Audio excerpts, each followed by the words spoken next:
అక్కినేని నాగేశ్వరరావు కొడుకుగా ఇండస్ట్రీకి ఎంట్రీ ఇచ్చిన నాగార్జున మొదట్లో రొమాంటిక్ లవ్ స్టోరీస్ ను తీసి తనదైన రీతిలో మంచి గుర్తింపును సంపాదించుకున్నాడు. ఇక ఆయన చేసిన సినిమాలో గీతాంజలి సినిమా అతనికి రొమాంటిక్ హీరోగా చాలా మంచి గుర్తింపును సాధించి పెట్టడమే కాకుండా ఈ సినిమా ఒక క్లాసిక్ సినిమాగా కూడా నిలిచింది. ఇక ఇదిలా ఉంటే ఆ తర్వాత తనను అన్ని జోనర్స్ లో సినిమాలు చేస్తూ మంచి గుర్తింపును సంపాదించుకున్నాడు. ఇక ముఖ్యంగా నిన్నే పెళ్లాడతా లాంటి ఫ్యామిలీ సబ్జెక్ట్ ని చేసిన తర్వాత ఆయన అన్నమయ్య లాంటి ఒక డిఫరెంట్ చిత్రంలో నటించి మెప్పించడం అనేది మనం చూసాం.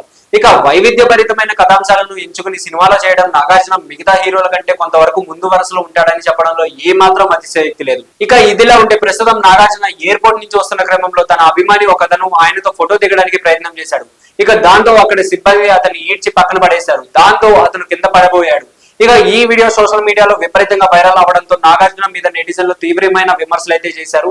ఇక ఇది నాగార్జున దృష్టికి వెళ్లడంతో ఆయన రీసెంట్ గా ఈ విషయం పైన స్పందిస్తూ ఈ విషయం ఇప్పుడే నా దాకా వచ్చింది. నాతో ఫోటో దిగడానికి వచ్చిన వ్యక్తికి అలా జరిగి ఉండాల్సింది కాదు. ఆ వ్యక్తిని నేను క్షమాపణ కోరుతున్నాను. ఇక మరోసారి ఇలాంటివి జరగకుండా చూసుకుంటానని నాగార్జున ఒక ట్వీట్ అయితే చేశాడు. ఇక దాంతో నాగార్జున పైన విమర్శలు చేసే వాళ్ళు నెగిటివ్ కామెంట్స్ చేయడం ఆపేశారు. ఇక నిజానికి ఎయిర్పోర్ట్ లో కొంతమంది హీరోలతో ఫోటోలు దిగడానికి చాలా మంది వ్యక్తులు ఇంట్రెస్ట్ చూపిస్తూ ఉంటారు. ఇక అందులో కొందరు హీరోలు ఫోటోలు ఇవ్వడానికి ఇంట్రెస్ట్ చూపిస్తుంటే మరికొందరు మాత్రం కసురుకుంటూ ఉంటారు. సో ఇలాంటి మరిన్ని ఇంట్రెస్టింగ్ అప్డేట్స్ కోసం please do like, share and subscribe to our YouTube channel.